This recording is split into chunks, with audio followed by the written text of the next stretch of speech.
Viagem ao Mundo em 80 Dias, obra de Júlio Verne. A deusa Kali, murmurou, a deusa do amor e da morte. Da morte até admito, mas do amor jamais, disse Passepartout, mulher horrorosa. O Parsi fez sinal para que ele se calasse. Em volta da estátua agitava-se, contorcia-se, convulsionava-se um grupo de velhos faquires. Atrás deles, alguns brahmanes, em toda a sua suntuosidade de seus trajes orientais, arrastavam uma mulher que mal conseguia ficar em pé. Esta mulher era jovem, branca como uma europeia. Sua cabeça, seu pescoço, seus ombros, suas orelhas, seus braços, suas mãos, seus artelhos estavam sobrecarregados de joias, colares, braceletes, brincos e anéis. Uma túnica com filetes de ouro, recoberta com um tecido muito fino, moldava os contornos de seu corpo. Atrás desta mulher, contraste violento para os olhos, guardas armados com sabres desembainhados, colados em suas cinturas e longas pistolas com incrustações, transportavam um cadáver sobre um palanquim. Era o cadáver de um velho, revestido com seus opulentos trajes de rajá, trazendo, como em vida, o turbante bordado de pérolas, a veste tecida de seda e ouro, o cinto de caxemira com diamantes e suas magníficas armas de príncipe indiano. Depois, os músicos e uma retaguarda de fanáticos cujos gritos cobriam, às vezes, o ensurdecedor barulho dos instrumentos, fechavam o cortejo. Cis Francis Cromarty olhava toda essa pompa com um ar singularmente entristecido e voltando-se para o guia. Um sati, disse. O Parsi fez um sinal afirmativo e pôs um dedo sobre os seus lábios. A longa procissão desfilou lentamente sob as árvores e logo suas últimas filas desapareceram no seio da floresta espessa. Pouco a pouco os cantos se extinguiram. Havia ainda alguns lampejos de gritos ao longe, e afinal, a todo este tumulto sucedeu um profundo silêncio. Mr. Fogg tinha ouvido a palavra pronunciada por Sir Francis Cromarty, e assim que a procissão desapareceu. O que é um sati? Perguntou. Um sati, Sr. Fogg, respondeu o general de brigada. É um sacrifício humano, mas um sacrifício voluntário. Esta mulher que acabou de ver será queimada amanhã às primeiras horas do dia. Ah, malditos! Exclamou Passepartout, que não pôde conter este grito de indignação. E o cadáver? Perguntou Mr. Fogg. O cadáver é do príncipe, seu marido, respondeu o guia. Um raja independente do Bundelkund. Como? Retomou Mr. Fogg, em que sua voz traísse a menor emoção. Estes costumes bárbaros subsistem na Índia e os ingleses não puderam destruí-los? Na maior parte da Índia, respondeu Sir Francis Cromarty, esses sacrifícios já não acontecem mais, mas não têm nenhuma influência nas regiões selvagens, e principalmente aqui no território de Bundelkund. Toda a vertente setentrional dos Víndias é teatro de assassinatos e de pilhagens incessantes. Coitada, murmurou Passepartout, queimada viva. Sim, continuou o general de brigada, queimada, se não fosse, nem podem imaginar a que miserável condição se veria reduzida por seus próximos. Cortavam-lhe os cabelos, sustentavam-na apenas com alguns punhados de arroz, repeliam-na, seria considerada como uma criatura imunda e morreria em algum canto como um cão sarnento. É também a perspectiva desta medonha existência, que leva muitas vezes essas infelizes ao suplício, muito mais que o amor ou o fanatismo religioso. Às vezes, contudo, o sacrifício é realmente voluntário e é necessária a intervenção enérgica do governo para os impedir. Assim, há alguns anos, eu residi em Bombaim, quando uma jovem viúva veio pedir ao governador autorização para queimar o corpo do marido morto. Então a viúva com a negativa do governador, deixou a cidade e refugiou-se junto a um raja independente e lá viveu sozinha com ele. Durante a narrativa do general de brigada, o guia sacudia a cabeça e quando o relato acabou: o sacrifício que acontecerá amanhã, ao nascer do dia, não é voluntário, disse. Como sabe? É uma história que todo mundo conhece em Bundenkunde, respondeu o guia. Mas esta infortunada não parecia fazer nenhuma resistência, observou Sir Francis Cromarty. É porque a inebriaram com fumaça de cânhamo e de ópio. Mas para onde a levam? Para o pagode de Pilage, a 2 milhas daqui. Lá passará a noite esperando a hora do sacrifício. E o sacrifício acontecerá amanhã, ao raiar do sol. Depois desta resposta, o guia tirou o elefante da mata fechada e subiu para o pescoço do animal. Mas no momento em que ia incitá-lo com um assobio particular, Mr. Fogg o deteve e, dirigindo-se a Sir Francis Cromarty, disse: E se a salvássemos? E se salvássemos esta pobre mulher? Disse. Salvar esta mulher, Sr. Fogg? Exclamou o general de brigada. Tenho ainda 12 horas de avanço. Posso consagrá-las a isso. Ora, mas é um homem de coração, disse Sir Francis Cromarty. Às vezes, respondeu simplesmente Phileas Fogg, quando tenho tempo. Em que Passepartout prova mais uma vez que a fortuna sorri aos audaciosos.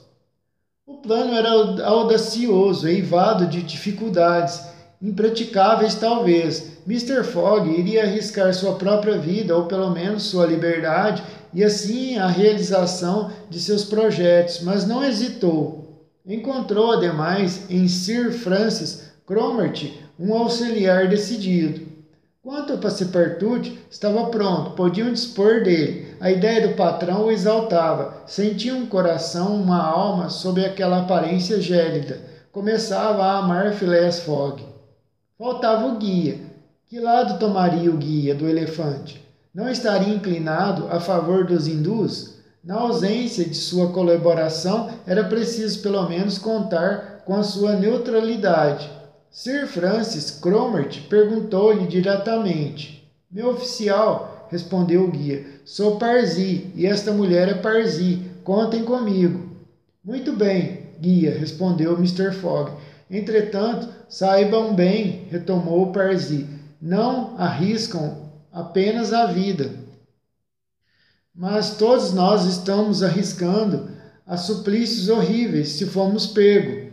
Por isso, reflitam. Está refletido, respondeu Mr. Fogg.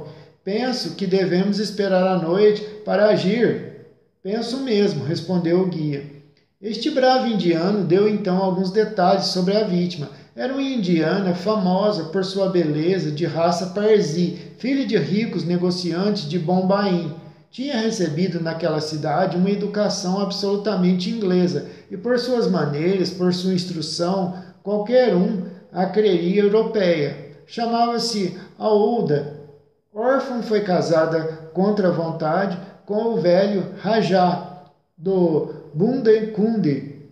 3 meses depois ficou viúva. Sabendo a sorte que a esperava, fugiu. Foi logo capturada e os parentes do Raja, que tinham interesse em sua morte, destinaram-na a este suplício do qual parecia não poder escapar. Este relato só reforçou Mr. Fogg e seus companheiros em sua generosa resolução. Foi decidido que o guia dirigiria o elefante para o pagode de Pilage, do qual se aproximaria tanto quanto possível. Cerca de meia hora depois, pararam sob um arvoredo a 500 passos do pagode, que não podiam avistar, mas o alarido dos fanáticos se fazia ouvir distintamente. Discutiram então os meios de chegar perto da vítima. O guia conhecia este pagode de Pilage, no qual afirmou que a jovem estava aprisionada. Poderiam penetrar por uma das portas quando todo o bando estivesse mergulhado no sono do entorpecimento ou seria preciso fazer um buraco na muralha? Isso só poderia ser decidido no local e na hora. Mas do que não havia nenhuma dúvida era que o resgate deveria ser realizado naquela mesma noite, e não quando ao raiar do dia a vítima seria conduzida ao suplício. Nesse instante, nenhuma intervenção humana seria capaz de a salvar. Mr. Fogg e os seus companheiros esperaram a noite. Assim que escureceu, por volta das 6 horas, resolveram fazer um reconhecimento em volta do pagode. Os últimos gritos dos faquires então se extinguiam. Seguindo seu costume, estes indianos deviam estar mergulhados no pesado entorpecimento do Ang, ópio líquido, misturado com a infusão de cânhamo, e seria talvez possível se esgueirar por entre eles até o templo. O Parsi, guiando Mr. Fogg, Sir Francis Cromarty e Passepartout, avançou sem barulho através da floresta. Depois de rastejarem 10 minutos sobre os ramos, chegaram à borda de um pequeno rio e ali, à luz de tochas de ferro, na ponta das quais ardiam resinas, discutiram sobre o que fariam. Ali perceberam que havia um monte de madeira empilhada. Era pira feita de precioso sândalo e já impregnado com um óleo perfumado para o sacrifício. Em sua parte superior repousava o corpo embalsamado do Raja, que deveria ser queimado ao mesmo tempo que sua viúva. A 100 passos desta pira elevava-se o pagode, cujos minaretes atravessavam na sombra da copa das árvores. Venham, disse o guia em voz baixa. E com precaução redobrada, seguido por seus companheiros, esgueirou-se silenciosamente pelo matagal. O silêncio só era interrompido pelo murmúrio do vento nos galhos. Logo o guia parou na extremidade de uma clareira. Algumas resinas iluminavam o lugar. O solo estava juncado de grupos que dormiam prostrados pelo entorpecimento. Parecia um campo de batalha coberto de mortos. Homens, mulheres e crianças, todos confundidos. Alguns entorpecidos ainda roncavam aqui e ali. Ao fundo, entre as árvores, divisava-se distintamente o templo de Pilage.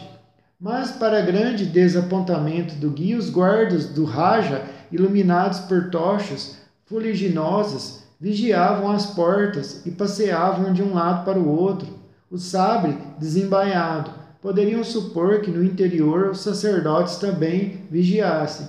O Parsi não foi mais longe. Reconhecera a impossibilidade de forçar a entrada do templo e fez recuar seus companheiros. Phileas Fogg e Sir Francis Cromarty tinham compreendido, como ele, que nada poderiam tentar por este lado. Pararam e se consultaram em voz baixa. Esperemos, disse o general de brigada. São só 8 horas da noite e é possível que estes guardas sucumbem também ao sono. É possível, com efeito, respondeu Parsi. Phileas Fogg e os seus companheiros estenderam-se, pois, ao pé de uma árvore e esperaram. O tempo lhes pareceu longo. O guia deixava-os às vezes e ia observar a orla do bosque. Os guardas do Raja continuavam a velar à luz das tochas e uma vaga luz filtrava através das janelas do pagode. Esperaram assim até a meia-noite. A situação não mudou, mesmo a vigilância do lado de fora. Era evidente que não se podia contar com o sono dos guardas. O entorpecimento do Ang lhes tinha sido provavelmente poupado.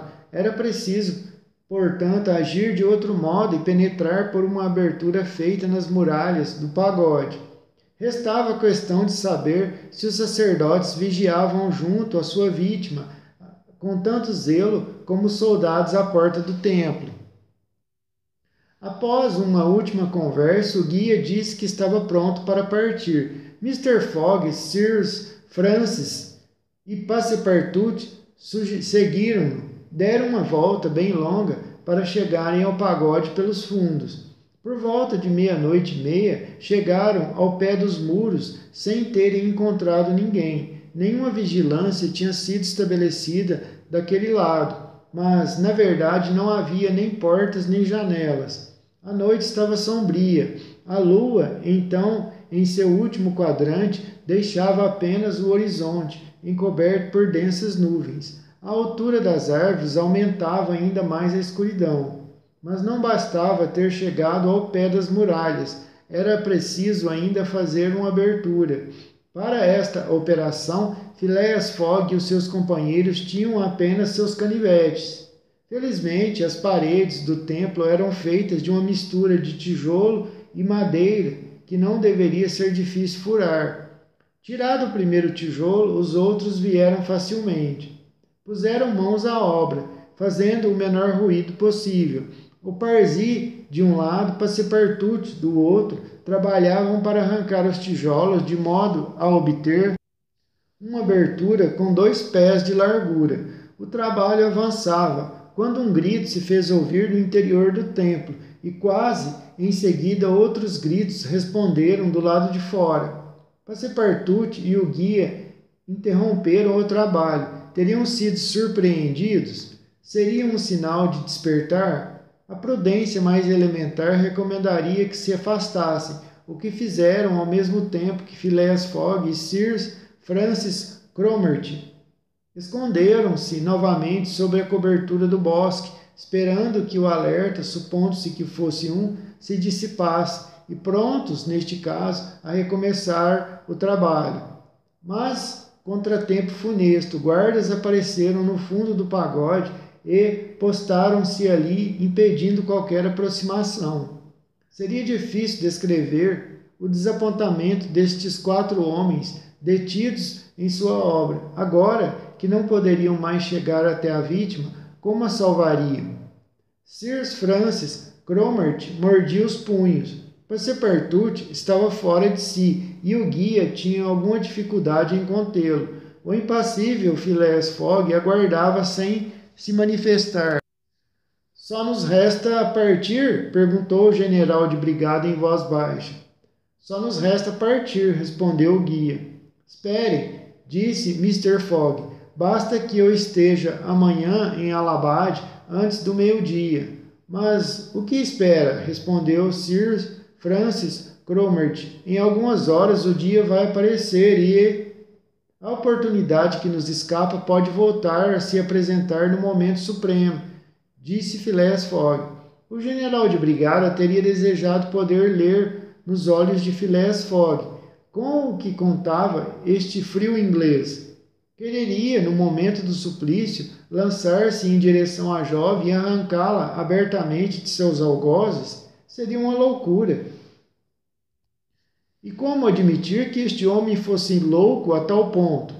Apesar de tudo, Sir Francis Cromarty consentiu em esperar até o desenlace daquele terrível acontecimento. Todavia, o guia não deixou seus companheiros no lugar onde se tinham refugiado. Levou-os para a parte anterior da clareira. Dali, ocultos por algumas árvores, podiam observar os grupos adormecidos. Enquanto isso, Passepartout, empoleirado nos primeiros galhos de uma árvore, ruminava uma ideia que havia a princípio atravessado seu espírito como um relâmpago e que acabara por incrustar-se em seu cérebro. Havia começado por dizer que loucura e agora repetia, por que não, apesar de tudo? É uma probabilidade, talvez a única, e com uns brutos assim. Em todo caso, Passepartout não elaborou este pensamento, mas não tardou a deslizar com a agilidade de uma serpente sobre os ramos baixos da árvore, cuja extremidade se curvava para o solo. As horas corriam, e logo algumas tonalidades menos sombrias anunciaram a aproximação do dia. Contudo, a escuridão ainda era profunda. Chegara o momento. Houve como que uma ressurreição daquela multidão. Adormecida, os grupos se animaram. Batidas de tantãs ressoaram. Cantos e gritos ecoaram novamente. Chegara a hora em que a desafortunada mulher iria morrer. Com efeito, as portas de pagode se abriram. Uma luz mais viva escapou do interior. Mr. Fogg e Sir Francis Cromarty puderam divisar a vítima vivamente iluminada que 2 sacerdotes arrastavam para fora. Pareceu-lhes mesmo que, sacudindo o entorpecimento por um supremo instinto de conservação, a infeliz tentava escapar de seus algozes. O coração de Sir Francis Cromarty pulou em um movimento compulsivo, agarrando a mão de Phileas Fogg, sentiu que aquela mão tinha uma navalha aberta. Neste momento a multidão moveu-se. A jovem recaíra no torpor provocado pelas fumaças do cânhamo. Passou rodeada pelos faquires que a escoltavam com suas vociferações religiosas. Phileas Fogg e os seus companheiros, confundindo-se com as últimas fileiras da multidão, seguiram-na. 10 minutos depois chegaram à beira do rio e pararam a menos de 50 passos da pira, sobre a qual estava estendido o corpo do Raja. Na semi-obscuridade viram a vítima absolutamente inerte, estendida aos pés do cadáver de seu esposo. Depois uma tocha foi aproximada e a madeira, impregnada de óleo, logo se inflamou. Um grito de terror se elevou. Neste momento, Sir Francis Cromarty e o guia contiveram Phileas Fogg, que, num momento de generosa loucura, se lançava em direção à fogueira. Mas Phileas Fogg já os havia repelido, quando a cena subitamente mudou. Um grito de terror se elevou. Toda aquela multidão se prostrou por terra, assombrada. O velho Rajá não estava morto. Então, morto porque o viram erguer-se de repente como um fantasma, levantar a jovem em seus braços, descer da pira no meio de um turbilhão de fumo que lhe dava uma aparência espectral. Os faquires, os guardas, os sacerdotes, tomados por súbito terror, estavam lá, face sobre a terra, sem se atreverem a levantar os olhos e contemplar um tal milagre prodigioso. A vítima inanimada passou, carregada por braços vigorosos que a levavam e, sem que parecesse lhe pesar, Mr. Fogg e Sir Francis Cromarty tinham ficado de pé. O Parsi curvara a cabeça e Passepartout, sem dúvida, não estaria menos estupefato. O ressuscitado chegou perto do local onde estavam Mr. Fogg e Sir Francis Cromarty, e aí, com voz grave: "Fujamos", disse. Era Passepartout em pessoa, que deslizara até a pira no meio da fumaça espessa. Era Passepartout que, aproveitando a escuridão ainda profunda, tinha arrancado a jovem à morte. Era Passepartout que, desempenhando seu papel com uma audaciosa felicidade, passara incólume no meio do assombroso geral. Um instante depois, todos os 4 desapareciam na floresta e o elefante os transportava num trote rápido. Mas gritos, clamores e mesmo uma bala que atravessou o chapéu de Phileas Fogg fez-lhe saber que o logro tinha sido descoberto. Com efeito, sobre a pira em chamas distinguia-se agora o corpo do velho Raja. Os sacerdotes, saídos de seu torpor, tinham compreendido que um rapto acabara de acontecer. Imediatamente tinham se precipitado em meia floresta. Os guardas tinham seguido. Fizeram a descarga, mas os raptores fugiram rapidamente e em pouco tempo achavam-se fora do alcance das balas e das flechas. O que Phileas Fogg desce todo admirável vale do Ganges sem sequer pensar em vê-lo. O arrojado rapto havia vingado. Uma hora depois, Passepartout ria ainda de seu sucesso. Sir Francis Cromarty havia apertado as mãos do intrépido moço. O patrão lhe havia dito: "Bom", o que, na boca deste gentleman, equivalia a uma alta aprovação. Ao que Passepartout respondeu que toda a honra da empreitada pertencia ao seu patrão. Para ele só tinha tido uma ideia maluca e ria ao pensar que, durante alguns instantes, ele, Passepartout, antigo ginasta, ex-sargento de bombeiros, fora o viúvo de uma mulher encantadora, um velho Raja embalsamado. Quanto à jovem indiana, nem tinha tido consciência do que se passara à sua volta. Embrulhada nas mantas de viagem, repousava sobre um dos cestos. Enquanto isso, o elefante, guiado com extrema segurança pelo Parsi, corria rapidamente pela floresta ainda obscura, uma hora após ter deixado o pagode de Pilage. Lançava-se através de uma imensa planície. Às 7 horas fizeram alto.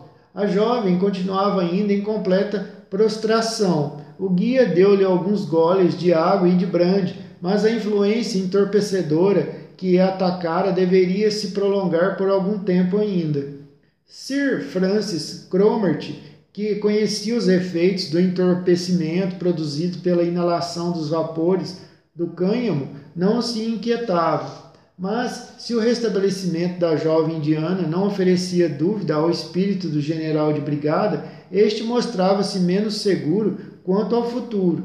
Não hesitou em dizer a Phileas Fogg que, se Mr. Aouda ficasse na Índia, inevitavelmente recairia nas mãos dos seus verdugos. Estes energúmenos encontravam-se por toda parte e, com certeza, a despeito da polícia inglesa, saberiam reaver a sua vítima, estivesse ela em Madras, em Bombaim, em Calcutá, onde estivesse. E Sir Francis Cromarty citava, em apoio do que dizia, um fato da mesma natureza que se passara recentemente. Na sua opinião, a jovem só ficaria verdadeiramente em segurança depois de ter deixado a Índia.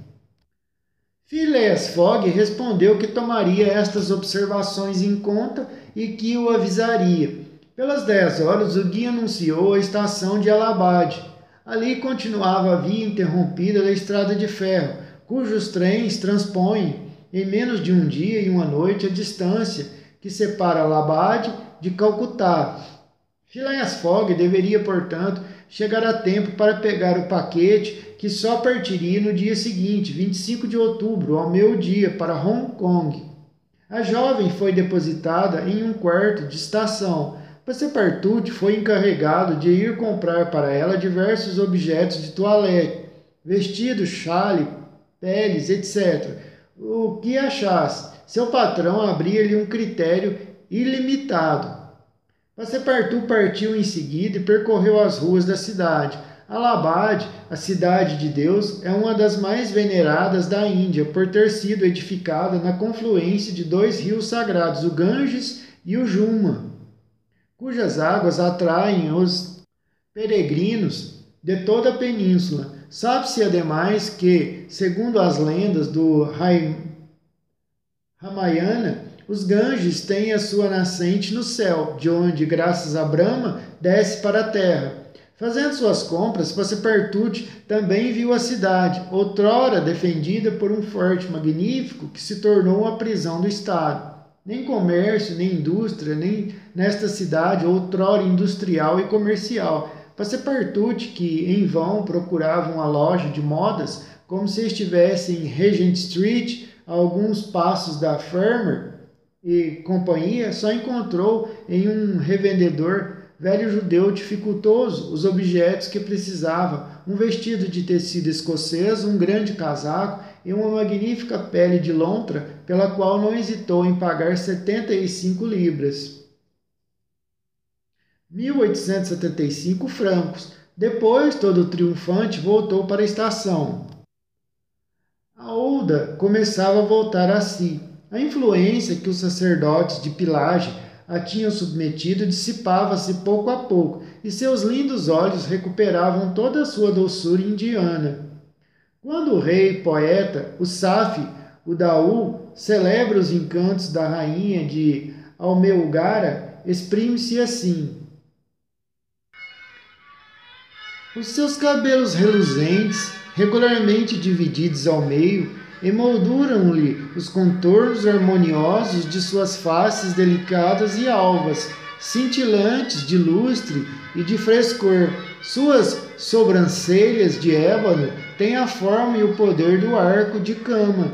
Deus do amor, e sob os longos cílios sedosos, na pupila negra de seus grandes olhos límpidos, navegam como nos lagos sagrados do Himalaia. os reflexos mais puros da luz celeste.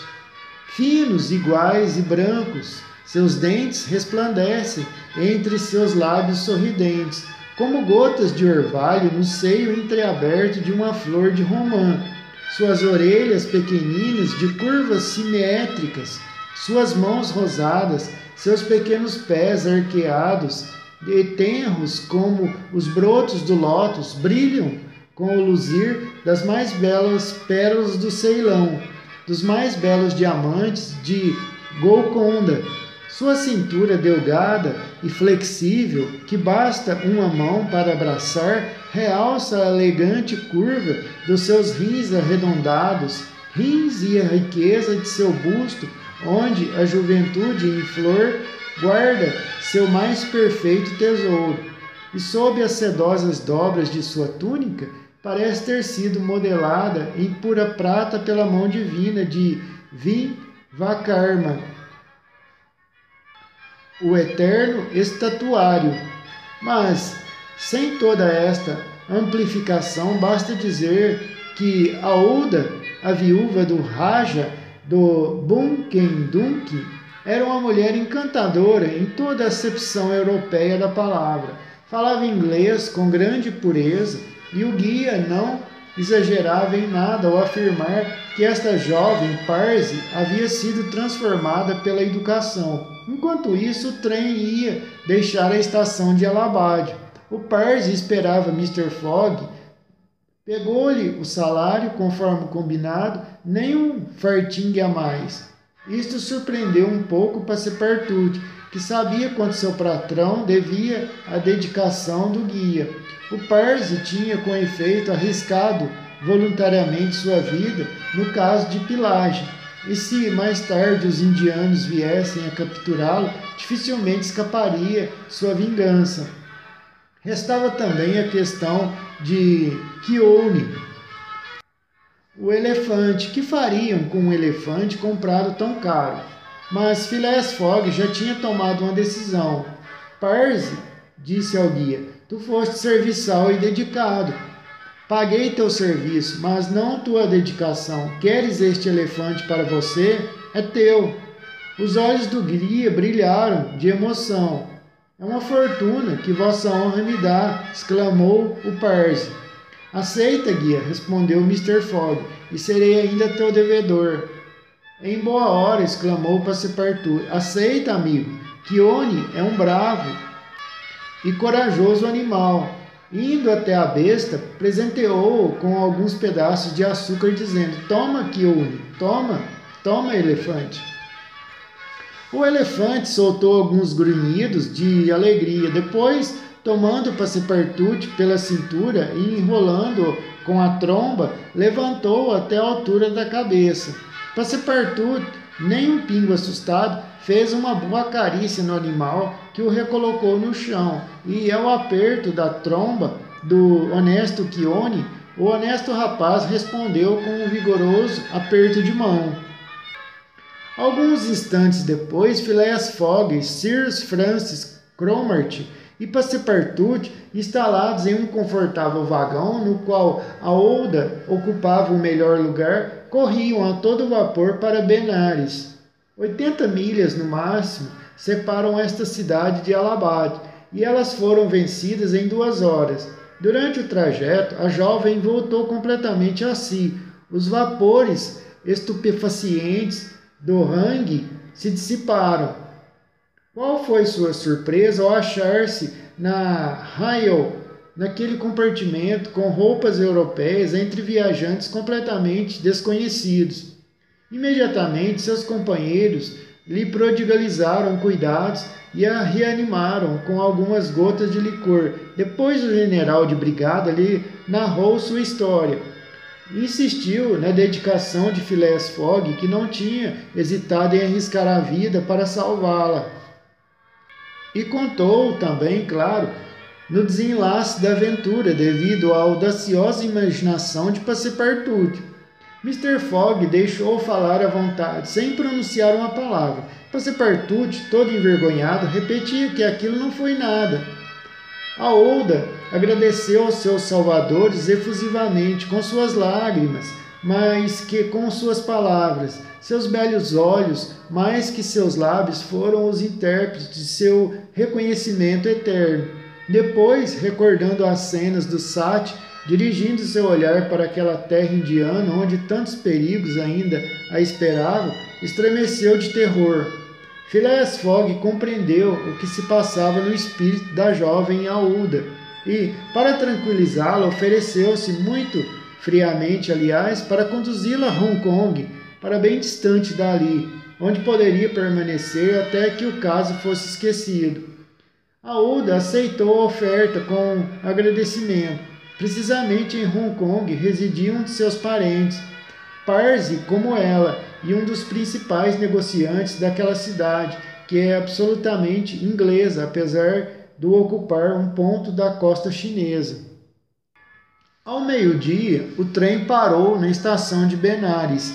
As lendas bramânicas afirmam que esta cidade ocupa o local da antiga Case, que estava outrora suspensa no espaço entre o Zênite e o Nadir, como a tumba de Maomé.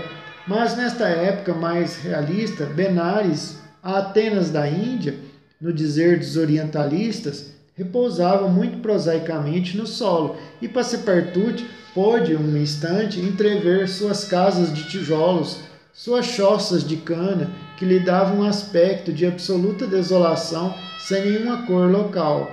Era ali que deveria ficar Sir Francis Cromarty. As tropas a que se reunia acampavam a algumas milhas ao norte da cidade.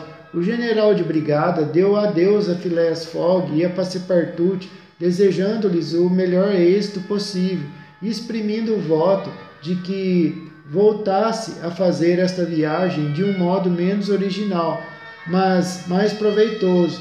Mr. Fogg apertou levemente os dedos de seu companheiro.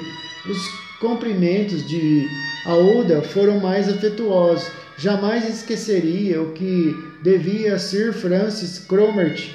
Quanto a Passepartout, foi honrado com um verdadeiro apertão de mão do general de brigada. Todo emocionado, perguntou-lhe onde e quando se poderia devotar a ele. Afinal, separaram-se. A partir de Benares, a via férrea seguia em parte o vale do Ganges. Através dos vidros do vagão, por um tempo muito claro, aparecia a paisagem variada do Behar. Depois montanhas cobertas de vegetação, os campos de cevada, de milho e de trigo, rios e tanques povoados por crocodilos esverdeados, aldeias bem conservadas, florestas ainda verdejantes. Alguns elefantes, zebus de grandes corcovas vinham banhar-se nas águas do rio sagrado e também, apesar da estação avançada e a temperatura já fria, grupos de indianos de ambos os sexos que cumpriam piedosamente suas santas abluções. Estes fiéis inimigos encarniçados do budismo são seguidores fervorosos da religião bramânica, que se encarna em três pessoas: Vishnu, a divindade solar; Shiva, a personificação divina das forças naturais; e Brahma, o Senhor Supremo dos sacerdotes e dos legisladores. Mas com que olhos deveriam Brahma, Shiva e Vishnu considerar esta Índia agora britanizada, quando algum barco a vapor passava uivando e agitando as águas consagradas do Ganges, espantando as gaivotas que voavam sobre sua superfície, as tartarugas que pupulavam em suas bordas e os devotos deitados ao longo das suas margens. Todo este panorama desfilava como um relâmpago e por vezes uma nuvem de vapor branco lhe ocultava os detalhes. Os viajantes mal puderam entrever o forte de Chunar, a 20 milhas ao sudeste de Benares, antiga fortaleza dos Rajas do Behar, Shah Zepur e suas importantes fábricas de água de rosa, o túmulo de Lord Cornwallis, que eleva sobre a margem esquerda do Ganges a cidade fortificada de Buchar, Patna, grande cidade industrial e comercial onde fica o principal mercado de ópio da Índia.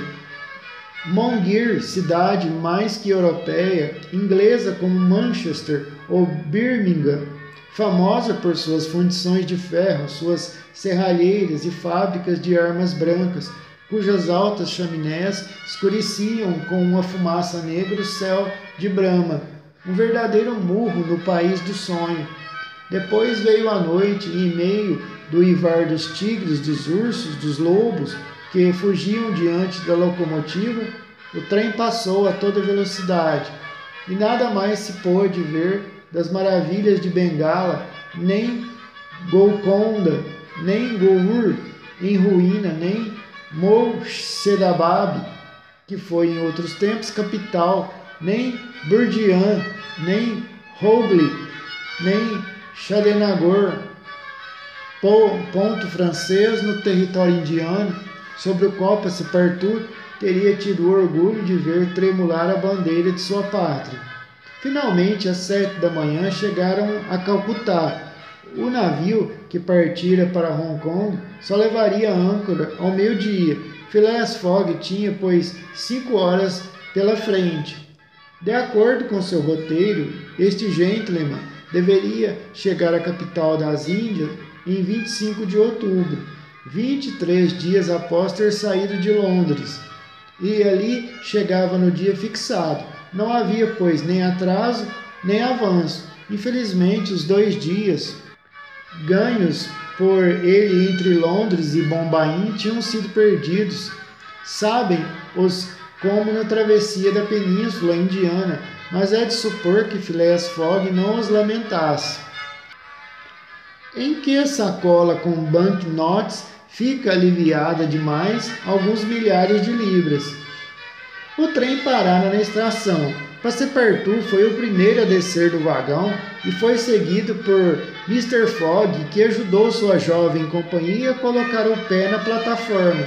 Phileas Fogg contava dirigir-se diretamente ao paquete para Hong Kong para instalar ali confortavelmente Mr. Aouda, que não queria deixar enquanto estivesse nesta terra tão perigosa para ela. No momento em que Phileas Fogg ia sair da estação, um policeman aproximou-se e disse: "Senhor Phileas Fogg?" "Sou eu, sim." "Este homem é seu criado?" acrescentou o policeman, apontando. Passepartout: "Sim, queiram seguir-me." Phileas Fogg não fez nenhum movimento que pudesse revelar qualquer surpresa. Aquele agente era um representante da lei, e para qualquer inglês a lei é sagrada. Passepartout, com seus hábitos franceses, queria discutir, mas o policeman tocou nele com seu bastão e Phileas Fogg lhe fez sinal para obedecer. "Esta jovem dama pode acompanhar-nos?" perguntou Phileas Fogg. "Pode", respondeu o policial. O policial conduziu Phileas Fogg, Aouda e Passepartout até um palque-gari, espécie de veículo de 4 rodas e 4 lugares, atrelado a 2 cavalos. Partiram. Ninguém falou durante o trajeto, que durou uns 20 minutos. O veículo atravessou primeiro a Cidade Negra, com ruas estreitas, bordejada por calçadas em que formigava uma população cosmopolita, imunda e andrajosa. Depois passou pela cidade europeia, alegrada com casas de tijolo, assombrada por coqueiros, eriçada de mastros, por entre os quais trotavam, apesar da hora matinal, cavaleiros elegantes e magníficas montarias, ensombrada por coqueiros.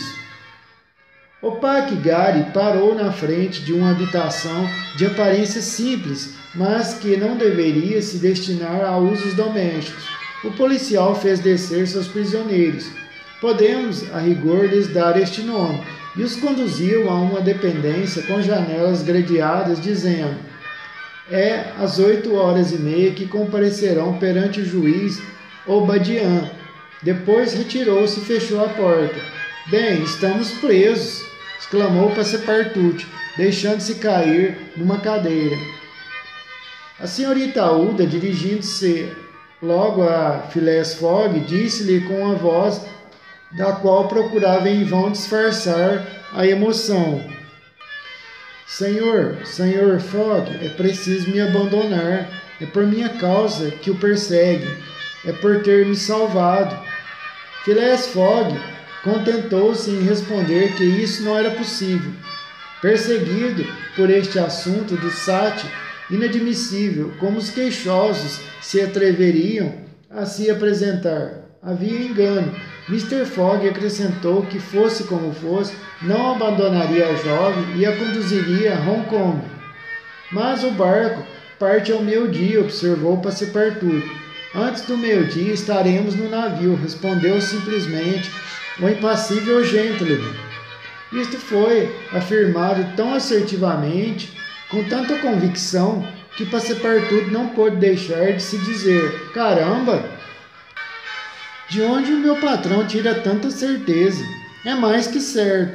Antes do meio-dia estaremos a bordo, mas não estava tão convencido assim Passepartout. Às 8h30, a porta da sala se abriu. O policial reapareceu e introduziu os presos na sala ao lado. Era uma sala de audiência e um público bastante numeroso, composto de europeus e de nativos, já ocupava o pretório. Phileas Fogg, Aouda e Passepartout sentaram-se em um banco defronte aos lugares reservados ao magistrado e ao escrivão.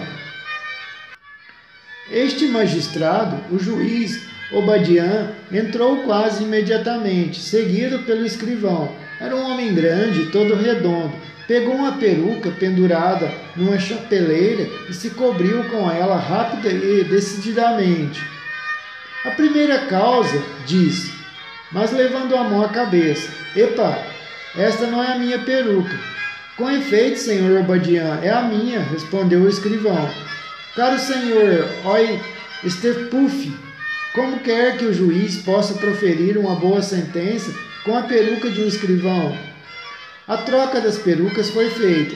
Durante estas preliminares, Passepartout fervia de impaciência porque o ponteiro lhe parecia andar terrivelmente rápido sobre o mostrador do grande relógio do tribunal. A primeira causa, retomou então o juiz Obadiah. Phileas Fogg, disse o escrivão Oysterpuff. Estou aqui, respondeu Phileas Fogg. Passepartout? Presente, respondeu Passepartout. Bem, disse o juiz Obadiah, há 2 dias acusados que os procuramos em todos os trens de Bombaim. Mas de que nos acusam? Gritou Passepartout impaciente. Vai saber já, respondeu o juiz. Senhor, disse Phileas Fogg, sou cidadão inglês e tenho direito. Falta-lhe o respeito? Perguntou Mr. Obadiah. De modo algum, ninguém faltou o respeito comigo, respondeu Phileas Fogg. Ótimo, façam entrar os queixosos. À ordem do juiz, abriu-se uma porta e 3 sacerdotes hindus foram introduzidos por um oficial. É isso, murmurou Passepartout. São aqueles velhacos que queriam queimar a nossa jovem dama. Os sacerdotes perfilaram-se diante do juiz e o escrivão leu em voz alta uma acusação de sacrilégio formulada contra o senhor Phileas Fogg e o seu criado, acusados de ter violado um lugar consagrado à religião bramânica. Ouviu? Perguntou o juiz a Phileas Fogg. Sim, senhor, respondeu Phileas Fogg, consultando seu relógio. E confesso. Ah, confessa? Confesso e espero que estes 3 sacerdotes, por sua vez, também confessem o que queriam fazer no pagode de Pilagem. Os sacerdotes se entreolharam, pareciam não compreender nada das palavras do acusado. Sem dúvida, exclamou impetuosamente Passepartout, no pagode de Pilagem, diante do qual eles iam queimar uma mulher viva. Nova estupefação dos sacerdotes e profundo espanto do juiz Obadiah. Que vítima? Perguntou. Queimar quem? Em plena cidade de Bombaim? Bombaim? exclamou Passepartout. Sem dúvida, não se trata do pagode de Pilage, mas do pagode de Malebar Hill, em Bombaim. E como prova, eis os sapatos do profanador, acrescentou o escrivão, pondo um par de calçados sobre sua mesa. Meus sapatos! Gritou Passepartout, que, extremamente surpreso, não pôde conter esta exclamação involuntária. Adivinhem a confusão que se operou no espírito do patrão e do criado. O incidente do pagode de Bombaim, eles o tinham esquecido, e era exatamente este que os levava perante o magistrado de Calcutá, e não o caso da dama que seria queimada. Com efeito, o agente Fix tinha compreendido todo o partido que poderia tirar deste malfadado acontecimento. Atrasando sua partida em 12 horas, arvorara em conselheiro dos sacerdotes de Malebar Hill. Tinha prometido para eles indenizações consideráveis, sabendo bem que o governo inglês se mostrava muito severo para este tipo de delito. Depois, no trem seguinte, os tinha lançado na pista do sacrílego, mas, devido ao tempo empregado no resgate da jovem viúva, Fix e os hindus chegaram a Calcutá antes de Phileas Fogg e seu criado, que os magistrados, prevenidos por despacho, deveriam prender quando descessem do trem. Avaliem o desapontamento de Fix quando soube que Phileas Fogg não havia chegado ainda à capital da Índia. Deveria ter acreditado que o seu ladrão, parando em uma das estações do Peninsular Rail, tinha se refugiado nas províncias setentrionais. Por 24 horas, em meio a mortais inquietudes, Fix o aguardou na estação. Qual não foi, pois, sua alegria quando naquela manhã o viu descer do vagão em companhia, é verdade, de uma jovem cuja presença não conseguia entender. Imediatamente lançou sobre ele um policial, eis como Mr. Fogg, Passepartout e a viúva do Raja do Bundelkund foram conduzidos perante o juiz Obadiah. E se Passepartout tivesse estado menos preocupado com seu caso, teria percebido em um canto do pretório o detetive que acompanhava o debate com um interesse fácil de se compreender. Porque em Calcutá, como em Bombaim, como em Suez, o mandado de prisão faltava-lhe ainda. Neste inteirinho, o juiz Obadiah fizera constatar em alta a confissão que deixara escapar Passepartout, o qual teria dado tudo o que possuía para poder retirar suas palavras imprudentes. Em ata. Confessam os fatos, disse o juiz. Confessados, respondeu friamente Mr. Fogg. Tendo em vista, retomou o juiz, tendo em vista que a lei inglesa entende proteger igual e rigorosamente todas as religiões das populações da Índia, o delito tendo sido confessado pelo senhor Passepartout, convicto de ter violado com o pé sacrílego o pavimento do pagode de Malebar Hill em Bombaim, no dia 20 de outubro, condeno-o supramencionado Passepartout a 15 dias de prisão e a uma multa de 300 libras, 7.500 francos. 300 libras? Gritou Passepartout, que só estava verdadeiramente sensível à multa. Silêncio! Exclamou o oficial com voz esganiçada, e acrescentou o juiz Obadiah, visto que não está materialmente provado que não houve conivência entre o criado e o patrão, mas que, em todo caso, este deve ser considerado responsável pelos gestos de um servidor a seus cuidados. Retenha o citado Phileas Fogg e o condena a 8 dias de prisão e 150 libras de multa. Escrivão, chame outro caso. Fix, do seu canto, experimentava uma indivisível satisfação. Phileas Fogg, retido 8 dias em Calcutá, era mais que suficiente para dar ao mandado tempo de chegar.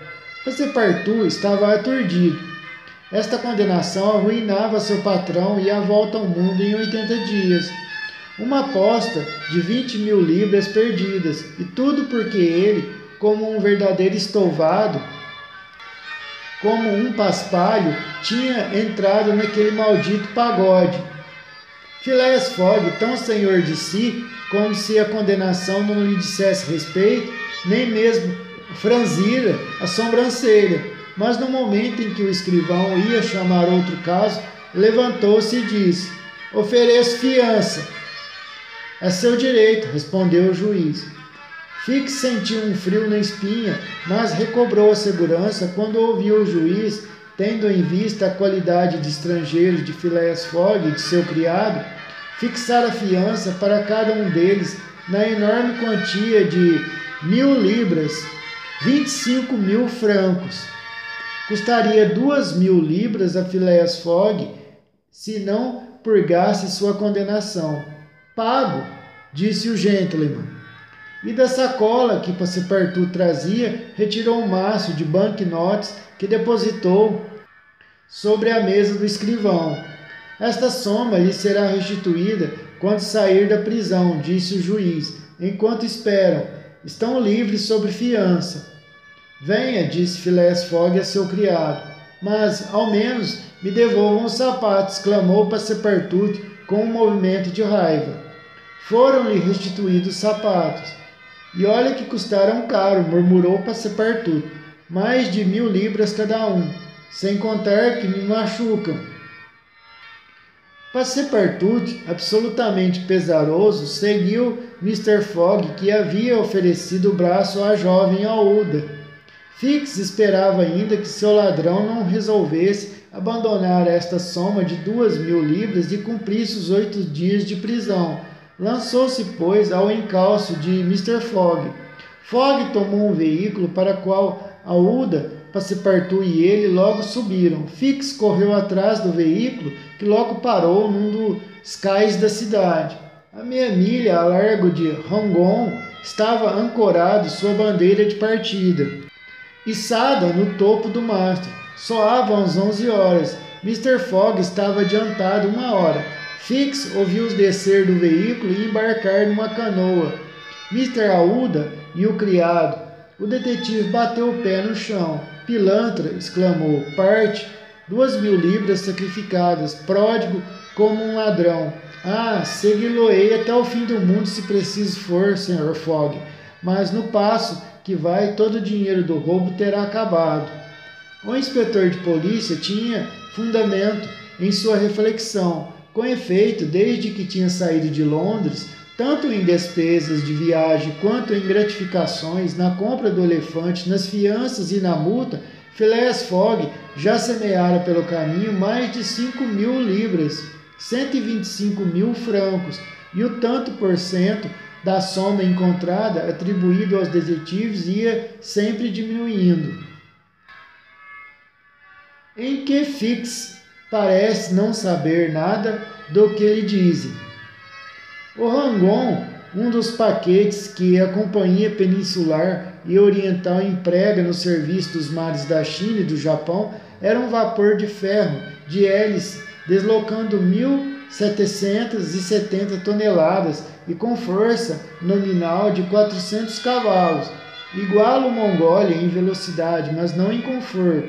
Assim, Aouda não ficou tão bem instalada quanto Phileas Fogg teria desejado. Afinal, tratava-se apenas de uma travessia de 1.500 milhas, ou seja, de 11 a 12 dias, e a jovem não se mostrava uma passageira difícil. Durante os primeiros dias da travessia, Aouda travou conhecimento mais amplo com Phileas Fogg. Em todas as oportunidades, lhe testemunhava sua mais profunda gratidão. O fleumático gentleman a escutava aparentemente, ao menos, com a mais extrema frieza, sem que uma entonação, um gesto revelasse nele a mais leve emoção. Velava para que não faltasse nada à jovem. A certas horas vinha regularmente, se não para conversar, pelo menos para escutá-la. cumpria para com ela os deveres da mais estrita polidez, mas com a graça e a imprevisão de um autômato cujos movimentos tivessem sido combinados para esse fim. A Aouda não sabia o que pensar, mas Passepartout lhe havia explicado um pouco a excêntrica personalidade de seu patrão. Havia-lhe contado que compromisso arrastava o gentleman ao redor do mundo.